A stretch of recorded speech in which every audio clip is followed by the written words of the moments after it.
Dan, an eventful afternoon, but I guess the main thing is the 3 points and the win. Look, it's always been about that, especially for where we are in the league and what we probably needed to secure. Really, you know what I mean. Securing third place was probably the most important.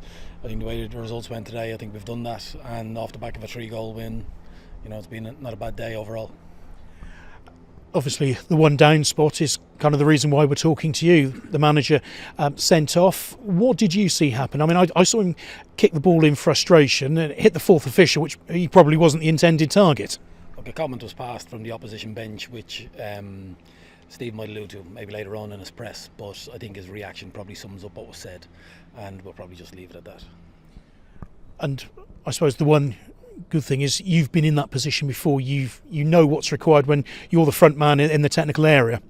Look, even when he gets sent off, Steve's in control of the team, and being on the touchline is probably about the moment, and being in the stand or off the pitch, Steve's in control of the bigger picture.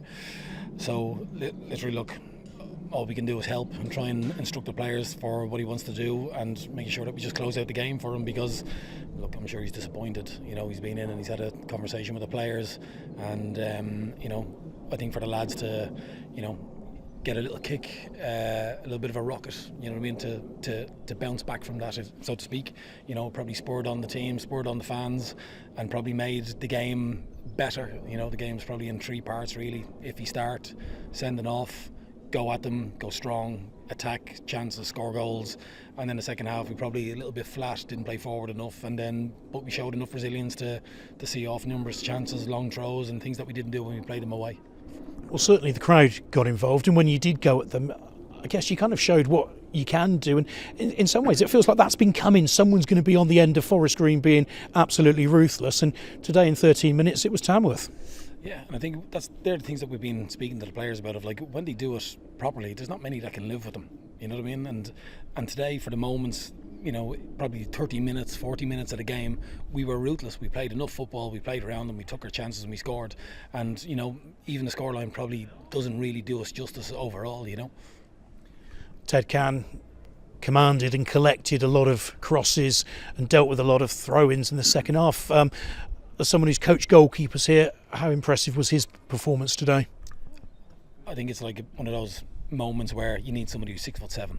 I think many teams have succumbed to the pressure that they put on you with that long throw from every part of the pitch, 30 yards out, the ball's underneath your crossbar, not travelling a lot of pace, and it's difficult to defend. They've got an awful lot of goals from those scenarios, and today I think we made a conscious effort of making the first contacts, encouraging Zed to come and get and claim, and making sure that the boys run to cover that, the couple that he came into the mix for, and whether it's a header from Ryan who gets there before him or otherwise, that we just make sure that we clear that danger. And you know, I thought the lads were superb in terms of soaking up that type of pressure and not crumbling.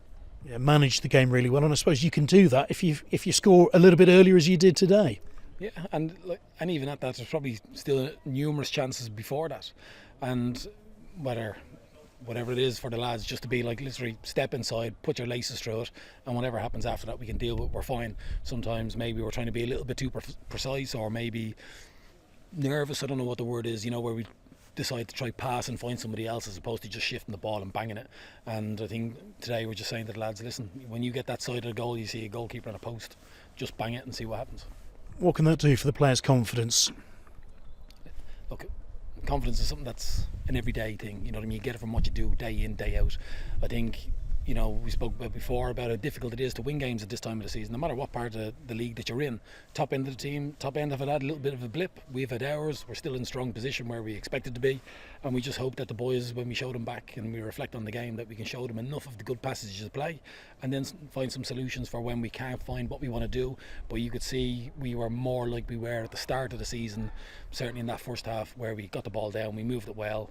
Introductions of the subs probably stabilised the game a little bit, in terms of like Harvey came on, got control of the football, we started switching the play a bit more, Nosey raiding down the side and crossing balls, you know. And the difference between playing inverted wingers and Nosey on that outside is the lads need to recognise earlier that Tom is quick and he'll flash that ball across, and look, they all made a difference and everybody contributed to today.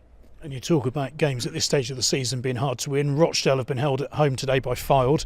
That guarantees your top 3. So a home playoff semi-final to look forward to. How good is that, and how good has the day been for you overall? Look, it's a great day to win and to secure it, probably where we expect it to be. at the end of the season. Would have been nice to be in that automatic position, but Barnet were runaway winners. Well, essentially winners. They're nearly there over the line now, but we came up against a very, very strong team in Barnet, and then for us it's just making sure that the patches that we've had of those 35-40 minutes, making sure that we can push that to 65-75. You'll never get control of a game for 90 minutes at this level because the ball's always getting crashed in behind you, and it can be difficult to sustain those pressures because every time the ball gets cleared you've got to rebuild all over again, and it gives an opposition to come after you a little bit. So we just need to really put the game to bed earlier, take our chances more, and then sustain our style of play for as close to 90 minutes as we can.